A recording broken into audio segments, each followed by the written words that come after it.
Hello ಸ್ನೇಹಿತರೆ, welcome back to my channel. ಎಲ್ಲರೂ ಹೇಗಿದ್ದೀರಾ? ಎಲ್ಲರೂ ಚೆನ್ನಾಗಿದ್ದೀರಾ ಅಂತ ಭಾವಿಸ್ತಾ ಲಾಗ್ನ ಶುರು ಮಾಡ್ತಾ ಇದ್ದೀನಿ. ನಾನಿವಾಗ ಚಿರೋಟಿ ಮಾಡೋಕ್ಕೆ ಎಲ್ಲ ರೆಡಿ ಮಾಡಿದ್ದೀನಿ. ಇವಾಗ ಚಿರೋಟಿ ಒತ್ಕೋಬೇಕು. ನಾಳೆ ವರಮಹಾಲಕ್ಷ್ಮಿ ಹಬ್ಬ ಇರೋದ್ರಿಂದ ನಾನು ಇವತ್ತೇ ಸಿಹಿ ತಿಂಡಿಗಳು ಮಾಡ್ಕೊಳ್ಳೋಣ ಅಂತ ಎಲ್ಲ ರೆಡಿ ಮಾಡ್ತಾ ಇದ್ದೀನಿ. ನಾನು ಚಕ್ಲಿ, ಕೋಡ್ಬಳೆ, ನಿಪ್ಪಟ್ಟು ಆ ಥರದ್ದೇನು ಮಾಡಲ್ಲ. ಒಂದು 3 ಥರದ್ದು ಸಿಹಿ ತಿಂಡಿಗಳನ್ನ ಮಾಡ್ತೀನಿ.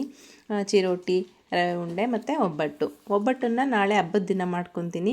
ಇದನ್ನು ಹಬ್ಬದ ದಿನ ಮಾಡೋಕ್ಕಾಗಲ್ಲ ಅಲ್ವಾ, ಹಾಗಾಗಿ ಇವತ್ತೇ ಮಾಡ್ತಾಯಿದ್ದೀನಿ. ನಾನು ಚಿರೋಟಿ ಮಾಡೋಕ್ಕೆ ಮಧ್ಯಾಹ್ನವೇ ಚಿರೋಟಿ ಮತ್ತು ಮೈದಾ ಎಲ್ಲ ಕಲಸಿಟ್ಟಿದ್ದೆ. ಅದು ಸ್ವಲ್ಪ ಹೊತ್ತು ನೆನೆಬೇಕು. ಹಾಗಾಗಿ ಮಧ್ಯಾಹ್ನವೇ ಕಲಸಿಟ್ಟು ಆಮೇಲೆ ಸ್ವಲ್ಪ ಕೆಲಸ ಇತ್ತು, ಅದೆಲ್ಲ ಮಾಡಿದ್ದಾದಮೇಲೆ ಮಕ್ಕಳನ್ನ ಸ್ಕೂಲಿಂದ ಕರ್ಕೊಂಡು ಬಂದು ಚಿರೋಟಿ ಮಾಡೋಕ್ಕೆ ಇವಾಗ ರೆಡಿ ಮಾಡ್ತಾಯಿದ್ದೀನಿ. ಇದನ್ನು ಸ್ವಲ್ಪ ಜಾಸ್ತಿ ಪ್ರೊಸೀಜರ್ ಅಂತಲೇ ಹೇಳ್ಬೋದು ಚಿರೋಟಿ ಮಾಡೋಕ್ಕೆ. ಇದನ್ನು ಕಲಸಿಡಬೇಕು ಮತ್ತು ಚಪಾತಿ ಥರ ಒತ್ಕೊಂಡು ಒಂದು 4-5 ಚಪಾತಿನ ಒಂದ್ರ ಮೇಲೆ ಒಂದು ಹಾಕ್ಕೊಂಡು ಸಾಟಿ ಮಾಡಿಟ್ಕೊಂಡೋದು ಮಧ್ಯಕ್ಕೆಲ್ಲ ಸವರಿ ತುಂಬ ಪ್ರೊಸೀಜರ್ ಆಗುತ್ತೆ. ಚೆನ್ನಾಗಿರುತ್ತೆ ಮಾತ್ರ ಸ್ವೀಟ್ ಇದು. ಇಷ್ಟ ಆಗುತ್ತೆ ಎಲ್ಲರಿಗೂ. ಜಾಸ್ತಿ ಸ್ವೀಟು ಇರಲ್ಲ, ಕಮ್ಮಿ ಅಂತಲೂ ಅನಿಸಲ್ಲ, ಮೀಡಿಯಮಾಗಿ ಮೈಲ್ಡಾಗಿರುತ್ತೆ ಸ್ವೀಟು. ತುಂಬ ಟೇಸ್ಟಿಯಾಗಿ ಚೆನ್ನಾಗಿರುತ್ತೆ. ನಾನು ಪ್ರತಿ ವರ್ಷ ವರಮಹಾಲಕ್ಷ್ಮಿ ಹಬ್ಬಕ್ಕೆ ಇದು ಕಂಪಲ್ಸರಿ ಮಾಡ್ತೀನಿ ಚಿರೋಟಿನ. ಇವಾಗ ಚಿರೋಟಿನ ಪೂರಿ ಅದಕ್ಕೆ ನೀಟಾಗಿ ಎಲ್ಲನೂ ಒತ್ತಿಟ್ಕೊಂಡಿದ್ದೀನಿ. ನಾನಿಲ್ಲಿ ಒಂದೇ ಸಲ ಒತ್ತಿಟ್ಕೊಬಿಟ್ಟಿದ್ದೀನಿ. ಏಕೆ ಅಂದರೆ ಒಂದನ್ನು ಒತ್ತೋದು ಒಂದನ್ನು ಬೇಯಿಸೋದು ಮಾಡುವಾಗ ನಾನಿಲ್ಲಿ ಒತ್ತ ಕಡೆಗೇನಾದರೆ ಅಲ್ಲಿ ಪೂರಿ ಸೀದೋಗ್ಬಿಡಂಗಾಗುತ್ತೆ. ಹಾಗಾಗಿ ನಾನು ಒಂದೇ ಸಲ ಒತ್ತಿಟ್ಕೊಂಡಿದ್ದೀನಿ. ಇದೆಲ್ಲ ಒಂದೇ ಸಲ ಒತ್ತಿಟ್ಕೊಂಡ್ರೆ ಬೇಯಿಸೋಕ್ಕೆ ಈಸಿ ಆಗುತ್ತೆ. ನಾನು ರವೆ ಉಂಡೆನೂ ಮಾಡ್ಕೊಂಡಿದ್ದೆ. ಉಂಡೆ ಮಾಡುವಾಗ ವೀಡಿಯೋ ಮಾಡ್ಕೊಳಕ್ಕಾಗಲಿಲ್ಲ, ಫೋನಲ್ಲಿ ಚಾರ್ಜ್ ಖಾಲಿಯಾಗಿತ್ತು, ಹಾಗಾಗಿ ವೀಡಿಯೋ ಮಾಡ್ಕೊಂಡಿರಲಿಲ್ಲ. ಇವಾಗ ರವೆ ಉಂಡೆ ಎಲ್ಲ ಮಾಡಿದ್ದಾಗಿತ್ತಲ್ವ, ಬಾಕ್ಸ್ಗೆ ಹಾಕಿ ಎತ್ತಿಟ್ಬಿಡೋಣ. ಇನ್ನು ಮಕ್ಕಳು ಮನೇಲಿದ್ದಾರಲ್ವ, ಅವಾಗ ಹೋಗಿ ಬಂದು ಕೈ ಹಾಕ್ತಾಯಿರ್ತಾರೆ. ಅದು ದೇವರಿಗೆ ಎತ್ತಿಡೋದು ಸಪ್ರೇಟ್ ಎತ್ತಿಟ್ಬಿಟ್ಟಿರ್ತೀನಿ. ತಿನ್ನೋಕ್ಕೆ ಮಾಮೂಲಿ ಬೇರೆ ಬಾಕ್ಸ್ಗೆ ಹಾಕಿ ಇಟ್ಟಿದ್ದೀನಿ. ಇವಾಗ ಎಣ್ಣೆನೂ ಕಾದಿತ್ತು. ಒತ್ತಿಟ್ಕೊಂಡಿದ್ದೆನಲ್ಲ ಚಿರೋಟಿ, ಅದನ್ನು ಎಣ್ಣೆಗೆ ಹಾಕಿ ಫ್ರೈ ಮಾಡ್ತಾಯಿದ್ದೀನಿ. ಸ್ವಲ್ಪ ನಾನು ಚಿರೋಟಿನ ಜಾಸ್ತಿ ಕ್ವಾಂಟಿಟಿಲೇ ಮಾಡಿದ್ದೀನಿ. ನಮ್ಮ ಮನೇಲಂತೂ ಚಿರೋಟಿನ ಮಕ್ಕಳು ತುಂಬ ಇಷ್ಟಪಟ್ಟು ತಿಂತಾರೆ. ಅದರಲ್ಲೂ ನನ್ನ ಚಿಕ್ಕ ಮಗಳಿಗೆ ಅನ್ವಿತಂಗಂತೂ ತುಂಬ ಇಷ್ಟ. ನಮ್ಮ ಯಜಮಾನ್ರಿಗೆ ಸಿಹಿ ಅಷ್ಟೇನು ಇಷ್ಟ ಆಗಲ್ಲ. ಅವರಿಗೆ ಸ್ವೀಟಲ್ಲಿ ಸೋಂಪಾಪುಡಿ ಒಂದೇ ಇಷ್ಟ ಆಗೋದು. ಇನ್ನು ಬಾಕಿ ಸ್ವೀಟ್ಗಳೆಲ್ಲ ಅವ್ರು ಅಷ್ಟೊಂದು ಏನು ಇಷ್ಟಪಡಲ್ಲ. ಇದನ್ನು ಮಾಡಿದ್ನಲ್ಲ, ಒಂದು ಟೇಸ್ಟ್ ಮಾಡಿ ನೋಡಿ ಅಂತ ಕೊಟ್ಟೆ. ಅವರಿಗೆ ತುಂಬ ಇಷ್ಟ ಆಯ್ತಿದ್ದು. ನೋಡಿ, ಈ ಕಲರ್ ಬಂದಾಗ ನಾವು ಎಣ್ಣೆಯಿಂದ ತೆಗೆದ್ರೆ ಸಾಕು, ತುಂಬ ಚೆನ್ನಾಗಿರುತ್ತೆ.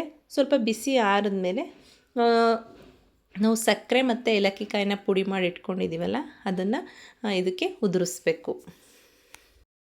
ಚಿರೋಟಿ ಎಲ್ಲ ಮಾಡಿದ್ದಾದಮೇಲೆ ದೇವರಿಗೆಲ್ಲ ಸಪ್ರೇಟ್ ಎತ್ತಿಟ್ಟು ಬೇರೆ ಬಾಕ್ಸಿಗೆ, ಮತ್ತು ಉಳಿದಿದ್ದೆಲ್ಲ ಇನ್ನೊಂದು ಬಾಕ್ಸಿಗೆ ಹಾಕಿ ಎತ್ತಿಟ್ಟೆ. ಇದನ್ನು ಮಾಡೋ ಪ್ರೊಸೀಜರ್ ಮಾತ್ರ ತುಂಬ ಲೆಂತಿ ಚಿರೋಟಿನ, ಆದರೆ ಟೇಸ್ಟು ಅಷ್ಟೇ ಚೆನ್ನಾಗಿರುತ್ತೆ. ನನ್ನ ಮಗಳು ನಾನು ಏನು ಮಾಡ್ತಾಯಿರ್ತೀನಿ ಆ ಕೆಲಸದಲ್ಲೆಲ್ಲ ಸ್ವಲ್ಪನಾದರೂ ಅವಳು ಹೆಲ್ಪ್ ಮಾಡಲೇಬೇಕು. ಇಲ್ಲಿ ನಾನು ಚಿರೋಟಿ ಮಾಡ್ತಾಯಿದ್ನಲ್ವ, ಅವಳು ಪ್ಲೇಟಿಂದ ಒಂದೊಂದು ಪೂರಿನ ಎತ್ತೆತ್ತು ಕೊಡ್ತಾಯಿದ್ಲು. ಆಮೇಲೆ ನಾನು ಹೆಲ್ಪ್ ಮಾಡ್ತೀನಿ ಅಂತ, ಸರಿ ಕಣಪ್ಪ ನೀನು ಹೆಲ್ಪ್ ಮಾಡು ಅಂತ ಹೇಳಿದೆ. ಅವಳು ಮಾಡ್ತಾಯಿದ್ಲು. ಚಿರೋಟಿನ ಸಕ್ಕರೆ ಪುಡಿ ಎಲ್ಲ ಉದುರಿಸಿದ್ದಾದಮೇಲೆ ಸ್ವಲ್ಪ ಹೊತ್ತು ತಣ್ಣಗಾಗಕ್ಕೆ ಬಿಡಬೇಕು. ಬಿಸಿ ಇರುವಾಗಲೇ ಬಾಕ್ಸಿಗೆ ಹಾಕ್ಬಿಟ್ರೆ ಚಿರೋಟಿ ಎಲ್ಲ ಮೆತ್ತಗಾಗ್ಬಿಡುತ್ತೆ, ಅಷ್ಟು ಟೇಸ್ಟಾಗಿ ಚೆನ್ನಾಗಿರಲ್ಲ. ಚಿರೋಟಿ ಯಾವತ್ತೂ ಕ್ರಿಸ್ಪಿಯಾಗಿ ಬಾಯಿಗೆ ಹಾಕ್ದಾಗ ಕರ್ಗ್ದಂಗೆ ಇರಬೇಕು, ಆ ಥರ ಇದ್ರೇ ಚಿರೋಟಿ ಚೆಂದ. ಹಾಗಾಗಿ ತಣ್ಣಗಾದಮೇಲೆ ಬಾಕ್ಸಿಗೆ ಹಾಕಿ ಮುಚ್ಚಬೇಕು. ನಾನು ಚಿರೋಟಿ ಎಲ್ಲ ಮಾಡೋ ಅಷ್ಟೊತ್ತಿಗೆ ಆಲ್ಮೋಸ್ಟು 4:15 ಆಗಿತ್ತು. ನಾನು ದೇವ್ರ ಸಾಮಾನೆಲ್ಲನೂ ಇವತ್ತೇ ತೊಳೆದು ಬಿಡೋಣ ಅಂತ ಬೇಗ ಎಲ್ಲ ಮಾಡ್ತಾಯಿದ್ರೆ, ತನೂನು 5 ಗಂಟೆಗೆ ಟ್ಯೂಷನಿಗೆ ಬಿಟ್ಟು ಬಂದ ತಕ್ಷಣ ದೇವ್ರ ಸಾಮಾನೆಲ್ಲ ತೆಗೆದ್ಬಿಟ್ಟು ಅದೆಲ್ಲ ತೊಳೆದು ಒರೆಸಿಟ್ಟೆ. ಏಕೆಂದರೆ ಬೆಳಿಗ್ಗೆಗೆ ಅಷ್ಟೊತ್ತಿಗೆ ಎಲ್ಲ ತೊಳೆದು ಮಾಡೋದೆಲ್ಲ ಹಿಂಸೆ ಆಗುತ್ತೆ, ಲೇಟ್ ಆಗಿಬಿಡುತ್ತೆ ಪೂಜೆ ಮಾಡೋ ಅಷ್ಟೊತ್ತಿಗೆ. ವರಮಹಾಲಕ್ಷ್ಮಿ ಹಬ್ಬದ ದಿನ ಈ ವರ್ಷ 6:30ಯಿಂದ 8:00ವರೆಗೆ ಪೂಜೆ ಮಾಡಬೇಕು ಅಂತ ನೋಡಿದೆ ನಾನು. ಹಾಗಾಗಿ 6:00ವರೆಗೆ ಪೂಜೆ ಮಾಡಬೇಕಲ್ವ, ಟೈಮ್ ಆಗಿಬಿಡುತ್ತೆ ಅಂತ ನೆನ್ನೆನೇ ಎಲ್ಲ ತೊಳೆದಿಟ್ಬಿಟ್ಟೆ. ಇವಾಗ ಇದು ವರಮಹಾಲಕ್ಷ್ಮಿ ಹಬ್ಬದ ದಿನ ಬೆಳಿಗ್ಗೆ 4:45ಗೆ ಎದ್ದು ಬಾಗಿಲೆಲ್ಲ ತೊಳೆದು ರಂಗೋಲಿ ಹಾಕ್ಬಿಟ್ಟು ಮತ್ತೆ ಮನೆಯೆಲ್ಲ ಒರೆಸಿ ಸ್ನಾನಕ್ಕೆ ಹೋಗಿ ಬಂದು ದೇವ್ರ ಪೂಜೆಗೆಲ್ಲ ರೆಡಿ ಮಾಡ್ತಾಯಿದ್ದೀನಿ. ದೇವ್ರ ಫೋಟೋಕ್ಕೆಲ್ಲ ಹೂವು ಎಲ್ಲ ಮಡಿಸಿ ಕುಂಕುಮ ಎಲ್ಲ ಇಟ್ಟು ಮತ್ತು ಕಳಶ ಎಲ್ಲ ಕೂರಿಸಿ, ಆ ಕಳಶಕ್ಕೆ ನಾನು ಬ್ಲೌಸ್ ಪೀಸಲ್ಲೇ ಉಡಿಸಿರೋದು ನೋಡ್ತಾ ಇರ್ಬೋದು ನೀವು. ನಾನು ಸೀರೆಲೇನು ಅಲಂಕಾರ ಮಾಡಿಲ್ಲ. ಬ್ಲೌಸ್ ಪೀಸು, ಹೊಸ ಬ್ಲೌಸ್ ಪೀಸ್ ತಂದು ಅದನ್ನು ನೆರಿಗೆಗಳೆಲ್ಲ ಮಾಡಿಕೊಂಡು ಒಂದು ಸುತ್ತು ಬಂದು ಅಲ್ಲಿ ಪಿನ್ ಹಾಕಿದ್ದೀನಿ. ಬ್ಲೌಸ್ ಪೀಸಲ್ಲೇ ಅಲಂಕಾರ ಮಾಡಿರೋದು. ತುಂಬ ಚೆನ್ನಾಗಿ ಕಾಣಿಸ್ತಾ ಇದ್ಲು ನಮ್ಮ ಮನೆ ಲಕ್ಷ್ಮಿ. ನಾನು ಮುಖವಾಡ ಏನೂ ಹಾಕಲ್ಲ, ನಾನು ಪ್ರತಿ ವರ್ಷವೂ ಇದೇ ಥರ ಮಾಡೋದು. ಬ್ಲೌಸ್ ಪೀಸಲ್ಲೇ ಕಳಶಕ್ಕೆ ಉಡಿಸ್ಬಿಟ್ಟು ಅಲಂಕಾರ ಮಾಡ್ತೀನಿ. ನೋಡೋಣ ತಾಯಿ ಅನುಗ್ರಹ ಯಾವಾಗ ಆಗಿ ನಾನು ಮುಖವಾಡ ತಂದು ಬಾಳೆದಿಂಡೆಲ್ಲ ಕಟ್ಟಿ ಪೂಜೆ ಮಾಡಬೇಕು ಅಂತ ಆಸೆ. ನಮ್ಮದು ಅನ್ನೋದು ಸ್ವಂತ ಮನೆ ಆದಮೇಲೆ ಮುಖವಾಡ ತಂದು ಮಾಡಬೇಕು ಅಂತ ಅಂದ್ಕೊಂಡಿದ್ದೀನಿ. ಆದಷ್ಟು ಬೇಗ ತಾಯಿ ಅದನ್ನು ಕರುಣಿಸಲಿ, ಒಳ್ಳೇದು ಮಾಡಲಿ ಅಂತ ಕೇಳ್ಕೊತೀನಿ ತಾಯಿನ. ಹೀಗೆ ಎಲ್ಲ ಮಾಡಿದ್ದಾದಮೇಲೆ ದೀಪಗಳಿಗೆಲ್ಲ ಎಣ್ಣೆ ಎಲ್ಲ ಬಿಟ್ಟು, ಮತ್ತು ದೊಡ್ಡ ದೀಪ ಲೆಕ್ಕಂಬ ಇತ್ತಲ್ಲ ಅದಕ್ಕೂ ಎಲ್ಲ ಜೋಡಿ ಬತ್ತಿ ಹಾಕ್ಬಿಟ್ಟು ಹೊಸ್ತಿ ಅದಕ್ಕೂ ದೀಪಕ್ಕೆಲ್ಲ ರೆಡಿ ಮಾಡ್ತಾಯಿದ್ದೆ. ನೋಡಿ ಎಲ್ಲ ರೆಡಿ ಮಾಡಿದ್ದಾದಮೇಲೆ ದೀಪ ಎಲ್ಲ ಹಚ್ಚಿದ್ದಾದಮೇಲೆ ಎಷ್ಟು ಮುದ್ದಾಗಿ ನಮ್ಮನೆ ಲಕ್ಷ್ಮಿ ಚೆನ್ನಾಗಿ ಕಾಣಿಸ್ತಾ ಇದ್ದಾಳೆ ಅಂತ ನನಗಂತೂ ತುಂಬ ಇಷ್ಟ ಆಯಿತು. ಅಷ್ಟು ಸಮಾಧಾನ ಆಯಿತು. ಈ ವರ್ಷ ಏನೋ ಒಂಥರ ಖುಷಿ ಅನ್ನಿಸ್ತು, ಒಂಥರ ಮನಸ್ಸಿಗೂ ಸಮಾಧಾನ ಅನ್ನಿಸ್ತು. ಮಾಡಿದ ನೈವೇದ್ಯ ಎಲ್ಲ ಇಟ್ಟು, ಮತ್ತು ಹಣ್ಣುಗಳು, ಮಡ್ಲಕ್ಕಿ, ಮತ್ತು ಡ್ರೈ ಫ್ರೂಟ್ಸು ಇದನ್ನು ಕಂಪಲ್ಸರಿ ನಾನು ಪ್ರತಿ ವರ್ಷವೂ ಇಡ್ತೀನಿ.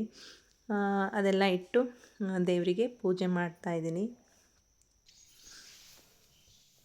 ವರಮಹಾಲಕ್ಷ್ಮಿ ಹಬ್ಬದಲ್ಲಿ ಲಕ್ಷ್ಮೀನಾರಾಯಣ ಇಬ್ಬರೂ ನೆನ್ಕೊಂಡು ಪೂಜೆ ಮಾಡಿದ್ರೆ ತುಂಬಾ ಒಳ್ಳೆಯದು ಅಂತಲೇ ಹೇಳ್ತಾರೆ.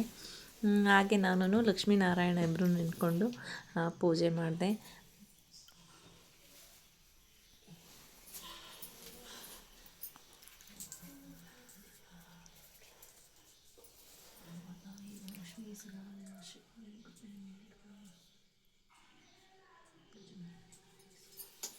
ರೀ ತಾಯಿಡ್ಕೊ ಗಾನಕಿ ಇಲ್ಲಿಂದ ಹಿಡ್ದು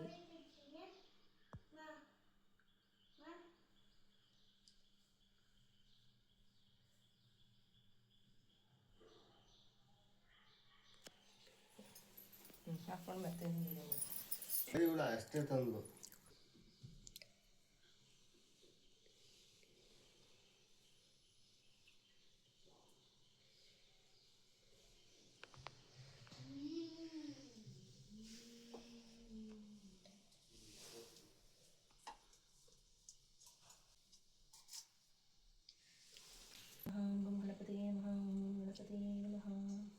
ಓಂ ನಮಸ್ತೆಸ್ತು ಮಹಾಮಾಯಿ ಶ್ರೀಪೀಠಿ ಸುರಪೂಜಿತೆ ಶಂಖಚಕ್ರಾಗದಾಹಸ್ತೆ ಮಹಾಲಕ್ಷ್ಮೀ ನಮೋಸ್ತುತೆ.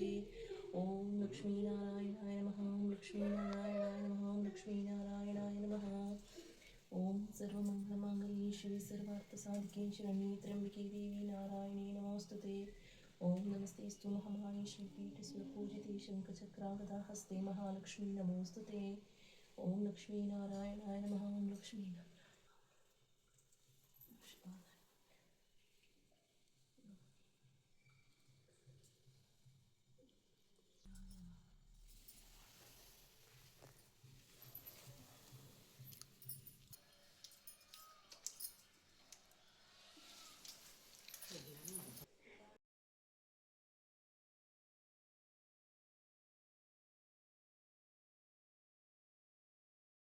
ಹೀಗೇ ಪೂಜೆ ಎಲ್ಲ ಆಗಿದ್ದಾದಮೇಲೆ ಇನ್ನು ಮಧ್ಯಾಹ್ನ ಅಡುಗೆಗೆಲ್ಲ ರೆಡಿ ಮಾಡಿದೆ. ಅಡುಗೆಗೆ ನಾನು ಅವತ್ತು ಒಬ್ಬಟ್ಟು ಮತ್ತು ಒಬ್ಬಟ್ಟಿನ ಸಾಂಬಾರು, ಅನ್ನ, ಕೋಸಂಬರಿ, ಕಾಳುಗೊಜ್ಜು ಎಲ್ಲ ಮಾಡಿ ನಾದಿನಿ ಮಕ್ಕಳು, ನಾದಿನಿ ಯಜಮಾನ್ರೆಲ್ಲ ಬಂದಿದ್ದರು. ಅವ್ರ ಚಿಕ್ಕವ್ರ ಮನೆಗೆ ಹೋಗ್ಬಿಟ್ಟು ಬಂದಿದ್ದರು. ಅವರು ಪೂಜೆ ಎಲ್ಲ ಮುಗಿಸ್ಕೊಂಡು ಮಧ್ಯಾಹ್ನ ಬಂದಿದ್ರು. ಊಟಕ್ಕೆ ಬರ್ತಾರೆ ಅಂದ್ಕೊಂಡಿದ್ದೆ, ಅವರೇನು ಊಟಕ್ಕೆ ಬರಲಿಲ್ಲ, ಸಂಜೆ ಟೈಮಲ್ಲಿ ಬಂದರು. ಇನ್ನೂ 2 ಡೇಸ್ ರಜೆ ಇತ್ತಲ್ವ, ಅವರು ಇಲ್ಲೇ ಉಳ್ಕೊಂಡಿದ್ರು. ನಮ್ಮನೆ ವರಮಹಾಲಕ್ಷ್ಮಿ ಹಬ್ಬ ತುಂಬ ಚೆನ್ನಾಗಿ ಖುಷಿಯಾಗಿ ಸಂತೋಷವಾಗಿ ಮಾಡಿದೋ, ತುಂಬ ಚೆನ್ನಾಗಾಯಿತು. ಮತ್ತು ಸಂಜೆಗೆ ಮುತ್ತೈದರೆಲ್ಲ ಕರೆದು ಅಕ್ಕಪಕ್ಕದ ಮನೆಯವರು ಮತ್ತು ನನ್ನ ಫ್ರೆಂಡ್ಸ್ ಎಲ್ಲ ಕರೆದು ಕುಂಕುಮ ಕೊಟ್ಟಿದ್ದೆಲ್ಲ ಮಾಡಿ ಪೂಜೆಯನ್ನು ಅಚ್ಚುಕಟ್ಟಾಗಿ ಮಾಡಿದ್ವಿ. ತುಂಬ ಚೆನ್ನಾಗಿ ಅನಿಸ್ತು, ಖುಷಿಯಾಯಿತು. ಈ ವರ್ಷ ವರಮಹಾಲಕ್ಷ್ಮಿ ಹಬ್ಬ ಸುಖಕರ ಸಂತೋಷ ಅನ್ನೋದನ್ನು ಎಲ್ಲರಿಗೂ ಕರುಣಿಸಲಿ ಅಂತ ಕೇಳ್ಕೊತೀನಿ. ಆ ತಾಯಿ ಮಹಾಲಕ್ಷ್ಮಿ ಎಲ್ಲರಿಗೂ ಒಳ್ಳೇದು ಮಾಡಲಿ. ಇನ್ನು ನೆಕ್ಸ್ಟ್ ಡೇ ರಾಖಿ ಹಬ್ಬ ಇತ್ತು. ರಾಖಿ ಹಬ್ಬ ಸೆಲೆಬ್ರೇಷನ್ ಮಾಡ್ತಾಯಿದ್ದೀವಿ ನಾವು ನಮ್ಮ ಮನೆಯಲ್ಲಿ. ನಮ್ಮ ಅಣ್ಣದಿರು, ಒಬ್ಬ ಅಣ್ಣ ಊರಲ್ಲಿದ್ದಾನೆ, ಒಬ್ಬ ಅಣ್ಣ ಮೈಸೂರಲ್ಲಿದ್ದಾನೆ. ನಾನು ರಾಖಿ ಕಟ್ಟೋಕ್ಕಾಗಲಿಲ್ಲ. ಇನ್ನೂ ಗೌರಿ ಹಬ್ಬ ಗಂಟ ಟೈಮ್ ಇದೆ ಅಲ್ವಾ, ಯಾವಾಗಾದ್ರು ಬರ್ತಾರೆ, ಕಟ್ತೀನಿ. ನನ್ನ ನಾದಿನಿ ಇಲ್ಲೇ ಇದ್ದಲ್ಲ, ಹಾಗಾಗಿ ನಮ್ಮ ಯಜಮಾನ್ರಿಗೆ ರಾಖಿ ಕಟ್ತಾ ಇದ್ದಾಳೆ. ಒಂದು ರಾಖಿ ಹಬ್ಬ ನಾವು ಒಂಥರ ಹಬ್ಬದ ಥರನೇ ಸೆಲೆಬ್ರೇಷನ್ ಮಾಡಿದ್ವಿ. ತುಂಬ ಚೆನ್ನಾಗಾಯಿತು. ನಾನು ಪೂರ್ತಿ ವೀಡಿಯೋ ಮಾಡ್ಕೊಳ್ಳೋಕ್ಕೆ ಆಗಲಿಲ್ಲ. ಅವತ್ತು ಪಿಜ್ಜಾ ಮಾಡೋಣ ಅಂತ ಮನೇಲಿ ರೆಡಿ ಮಾಡ್ತಾಯಿದ್ದು. ಮಕ್ಕಳು ಪಿಜ್ಜಾ ಬೇಕು ಅಂತ ಹೇಳ್ತಾಯಿದ್ರು. ಹಾಗಾಗಿ ನಾನು ಪಿಜ್ಜಾ ಮಾಡೋ ಕಡೆಗೆ ಬ್ಯುಸಿಯಾಗಿದ್ದೆ. ರಾಖಿ ಹಬ್ಬದ್ದು ವೀಡಿಯೋ ಮಾಡ್ಕೊಳಕ್ಕಾಗಿಲ್ಲ. ಹಾಗೆ ಸಣ್ಣ ಪುಟ್ಟ ಕ್ಲಿಪ್ಪಿಂಗ್ಸ್ ತೊಗೊಂಡಿದ್ದು ಅಂತಲೂ ಅದನ್ನು ನಿಮ್ಮ ಜೊತೆ ಶೇರ್ ಮಾಡ್ಕೋತಾ ಇದ್ದೀನಿ ಫ್ರೆಂಡ್ಸ್. ಈಗಿತ್ತು ನಮ್ಮನೆ ವರಮಹಾಲಕ್ಷ್ಮಿ ಹಬ್ಬ ಮತ್ತು ರಾಖಿ ಹಬ್ಬದ ಸೆಲೆಬ್ರೇಷನ್ನು. ಪ್ಲೀಸ್ ಈ ವಿಡಿಯೋ ಇಷ್ಟ ಆಗಿದರೆ ಲೈಕ್ ಮಾಡಿ, ಹಾಗೆ ಶೇರ್ ಮಾಡಿ. ಇನ್ನೂ ಯಾರೆಲ್ಲ ನನ್ನ ಚಾನಲ್ನ ಸಬ್ಸ್ಕ್ರೈಬ್ ಮಾಡ್ಕೊಂಡಿಲ್ಲ ಪ್ಲೀಸ್ ಸಬ್ಸ್ಕ್ರೈಬ್ ಮಾಡ್ಕೊಳ್ಳಿ.